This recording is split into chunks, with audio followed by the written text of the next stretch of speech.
sentido nenhum. Porque se você for pensar bem, você fica preocupado grande parte da sua vida com algo que você não pode evitar. E com algo que faz parte da natureza. Mas a gente pensa que nós, os seres humanos, não fazemos parte da natureza.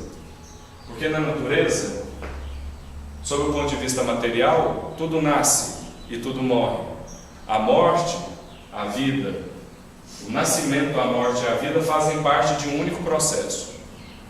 E um processo natural. O problema é que nós não nos consideramos como seres da natureza.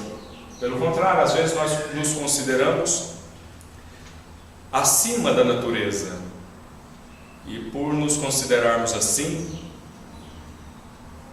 a gente passa por problemas que poderiam ser evitados. No livro As Dores da Alma, psicografado por Francisco do Espírito Santo Neto, o Espírito Hamed, quando numa de suas passagens fala do medo, ele diz o seguinte: quanto mais pensamos e voltamos nossa atenção para as calamidades e desastres, mais teremos a impressão de que o mundo está limitado à nossa pessoa, à nossa pessoal maneira catastrófica de vê-lo e senti-lo.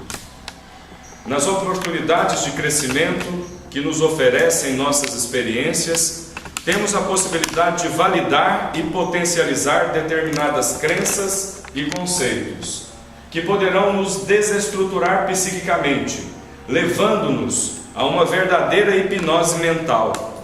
A partir disso, esquecemos-nos de visualizar o restante do mundo que nos cerca. Passamos a viver simplesmente voltados para a opinião que adotamos como única verdade, assustados, amedrontados, entre constantes atmosferas de receio e apreensão. Em muitas ocasiões, ficamos parados à margem do caminho, focalizando nossos conflitos, dificuldades e problemas, deixando a vida girar em torno dos nossos problemas. Colocamos nossos dilemas como peças centrais, e quando essas forças conflitantes começam a nos ameaçar, sentimos-nos apavorados. O resultado do medo em nossas vidas será a perda do nosso poder de pensar e agir com espontaneidade, pois quem decidirá como e quando devemos atuar será a atmosfera do temor que nos envolve. Ancorados pelo receio e pela desconfiança, criamos resistências, obstáculos e tropeços que nos impedem de avançar.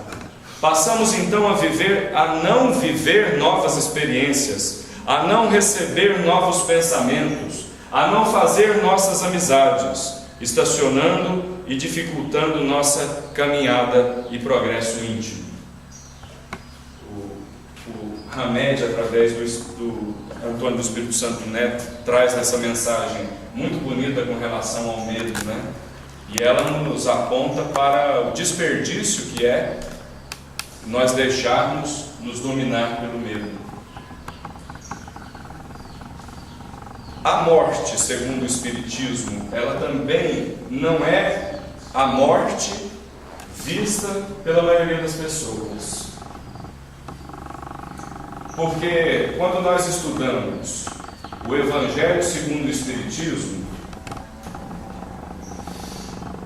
nele os espíritos superiores dizem o seguinte: em resumo, 4 alternativas se apresentam ao homem para o seu futuro de além-túmulo. Primeiro, o nada, de acordo com a doutrina materialista. Segundo, a absorção no todo universal, de acordo com a doutrina panteísta. Terceiro, a individualidade, com a fixação definitiva da sorte, segundo o dogma da Igreja. E quarto, a individualidade com progressão indefinida, conforme a doutrina espírita. Então, nós temos 4 visões, 4 crenças do que nos espera depois do túmulo. A primeira é a doutrina materialista, que diz: só existe o corpo e nós somos matéria, e quando morrermos, nada seremos.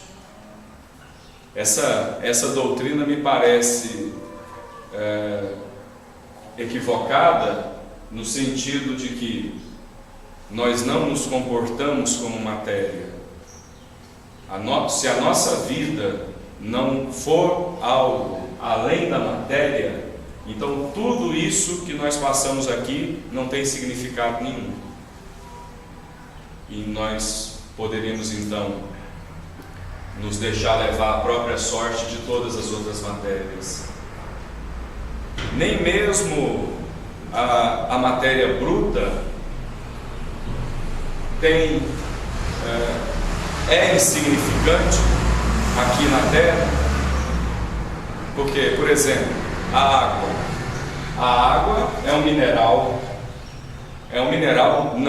Claro que como mineral não tem racionalidade nenhuma, mas a água, ela representa a vida.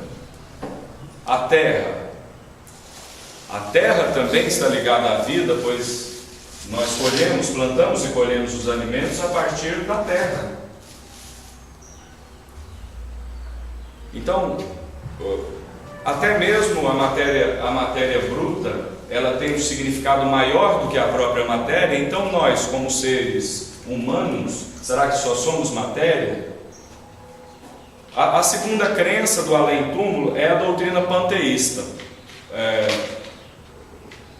Teísmo, né? Vem de Theos, Deus. Panteísta, pan é tudo, né? Panteísta, Deus é tudo. Para essa doutrina, nós não temos individualidade. Essa doutrina não é materialista, ela acredita em Deus. Só que ela não acredita na nossa individualidade. Ela acredita que Deus é tudo e que nós fazemos parte de Deus, e quando nós desencarnamos, nós voltamos a fazer parte de Deus, ou seja, de todo o universo. Também penso ser equivocada essa doutrina, porque então qual é o objetivo do nosso livre-arbítrio? Se essa doutrina fosse verdadeira, nós não teríamos livre-arbítrio e não seríamos seres individualizados. E Deus não pode ser tudo, porque existem manifestações que não são boas. Se eu acreditar que Deus é tudo, que eu faço parte de Deus, que Deus é tudo, então eu acredito num Deus que às vezes comete coisas más. Um Deus mau, porque nem toda manifestação no universo ainda é boa. Então eu não posso acreditar que Deus seja tudo, porque senão eu vou acreditar que Deus também é a falta de caridade, a falta de respeito, a violência, a falta de amor ao próximo. A terceira visão nossa após a morte é a visão da igreja. Igreja com I maiúsculo, que significa as igrejas seculares e as igrejas recentes, que também são igrejas cujas ideias são mais divulgadas e mais aceitas do que as ideias do Espiritismo. Essa terceira visão diz que no além-túmulo nós conservamos a nossa individualidade, mas a nossa sorte vai ficar definitivamente fixada para a eternidade. Essa doutrina é a doutrina da Igreja Católica, da Igreja Protestante, que nós respeitamos, mas com todo respeito, nós não podemos concordar. Por quê? Porque se essa é a única vida que nós temos, se essa é a única oportunidade que nós temos de alcançar o progresso, se Deus é um Pai amoroso, como é que Ele vai dar uma oportunidade para a gente, seres imperfeitos e infalíveis? E se nós não aproveitamos essa oportunidade, a nossa sorte após a morte está fixada. Se nós agimos de acordo com os preceitos morais da igreja, nós vamos para o céu contemplar o universo pelo resto da nossa vida, num tipo de férias muito maçantes, né? A eternidade apenas para contemplar, sem a oportunidade de crescer. E se nós não agimos de acordo com a igreja, nós estamos condenados ao fogo do inferno eternamente. O que, com todo respeito, eu penso ser um equívoco também, de acordo com a doutrina espírita, isso é um equívoco, porque se nós nessa vida não agimos bem aos olhos de Deus, e após a morte nós somos condenados eternamente ao fogo do inferno, e com todo respeito, mas esse Deus, ele é menos pai do que os pais aqui da terra, porque quantos pais e quantas mães dão várias oportunidades aos seus filhos? Porque Deus, que é a bondade e a inteligência infinita, vai dar uma oportunidade para os seus filhos, e se os filhos de Deus não aproveitarem da maneira que deve ser aproveitada, o Pai os manda para o inferno, para o resto da eternidade.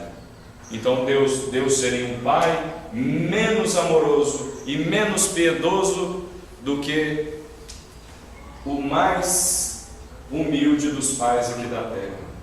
Então, com todo respeito, essa doutrina também não tem, sob a visão espírita,